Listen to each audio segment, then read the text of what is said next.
YS Vivekananda Reddy ఒక మంచి మనిషి అని మీ అందరికీ తెలుసు.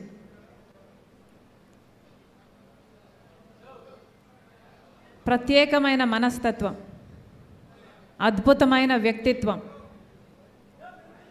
అందరికీ సహాయపడే గుణం, ఇవన్నీ వైఎస్ వివేకానంద రెడ్డి అయితే నాకు మాత్రం నన్ను ఎత్తుకొని నా తండ్రి తర్వాత తండ్రి లాంటి వాడు చిన్నాన వైఎస్ వివేకానంద రెడ్డి.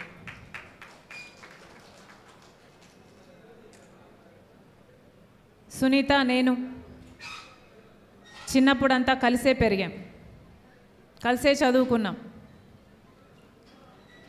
అన్ని సంవత్సరాలలో ఆయన పోయేంత వరకు కూడా నేను ఎప్పుడే కానీ చిన్నాయనను కోపగించుకోవడం చూడలేదు, చికాకు పడ్డం చూడలేదు.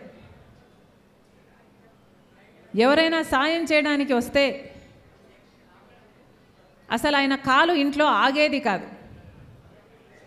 ఎవరు సాయం చేయడానికి అడిగినా వాళ్ళను వెంట పెట్టుకొని ఆయన కారులోనే కూర్చోబెట్టుకొని వాళ్ళు పట్టకపోతే ఇరుక్కొని కుక్కి అదే కారులో కూర్చోబెట్టుకొని వాళ్ళకి ఎక్కడ అవసరం ఉంటే అక్కడ కలెక్టర్ ఆఫీస్ అయినా ఆర్డీఓ అయినా ఆఖరికి చిన్న రైతుకు వచ్చిన ఎలక్ట్రికల్ ప్రాబ్లం అయినా ఏ పెద్ద ఆఫీస్కైనా చిన్న ఆఫీస్కైనా సంకోచం లేకుండా నవ్వుతూ వెళ్ళి ఆఫీసర్లతో మాట్లాడి సమస్యను పరిష్కరించేవాడు చిన్నాయన.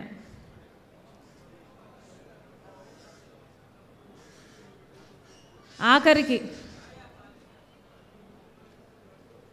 నాకు చిన్నాయన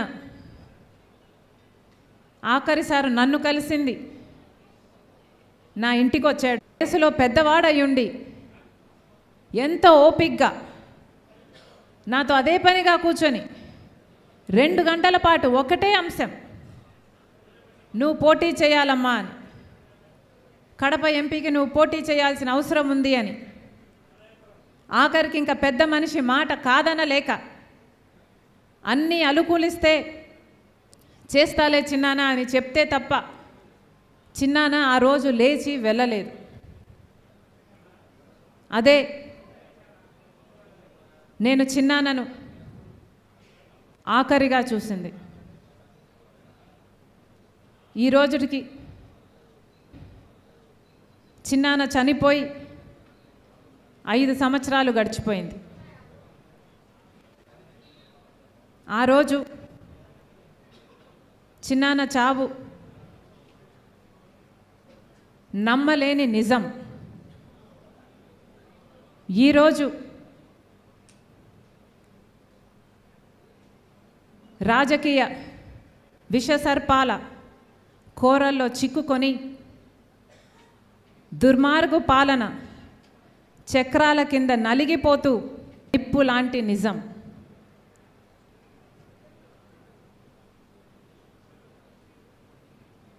ఐదు సంవత్సరాలు అయిపోయింది. ఆలోచన చేయండి, 1 కాదు 2 కాదు. వివేకానంద రెడ్డి గారి హత్య జరిగి 5 సంవత్సరాలు అయిపోయింది. క్రూరాతి క్రూరంగా ఆయన ఒంటి మీద ఎన్ని గొడ్డలు వేట్లున్నాయో ఆయన ఒంటి మీద రుజువులు ఉన్నాయి. ఘోరంగా నరికి చంపడం జరిగింది. సమాజంలో పెద్ద మనిషి, సమాజంలో మంచి మనిషి డాక్టర్ వైఎస్ రాజశేఖర రెడ్డి గారి ఎంతగానో ప్రేమించిన తమ్ముడు, అలాంటి ఆయన విషయంలోనే 5 సంవత్సరాలు గడిచినా కూడా న్యాయం జరగలేదు. ఈ రోజుటి వరకు కూడా హత్య చేసిన వాళ్లకు శిక్ష పడలేదు. ఇక అంతటి మనిషికి కూడా న్యాయం జరగకపోతే, హంతకులకు శిక్ష పడకపోతే ఇక సమాజంలో సామాన్యుల పరిస్థితి ఏమిటి? సామాన్యుల విషయంలో న్యాయం జరుగుతుంది అని సమాజం నమ్మే పరిస్థితి ఉండాలి అంటే ఈపాటికి ఎప్పుడో హంతకులను గుర్తించుండాలి, వాళ్ళకు శిక్ష కూడా వేసుండాలి.